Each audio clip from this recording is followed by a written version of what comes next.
Here we are at Wildcat Campground right on the coast. This is our little private overlook of the beach. We're leaving this morning. It's a little foggy right now. Some people actually set up their tent here.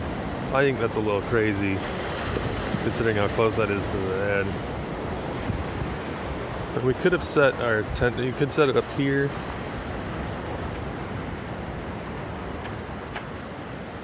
But this is probably a better location. Then you get some shelter from all the wind.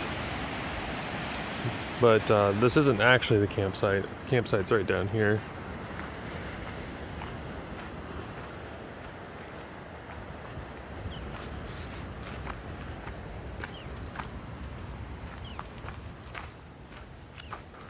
We've already packed up our tent. We've had breakfast. Had my coffee. But at every campsite there's a picnic table, grill, and a box for all your food. And then we just had our tent right here. So we're going to be on our way out and off to the beach house. Alright, see you later.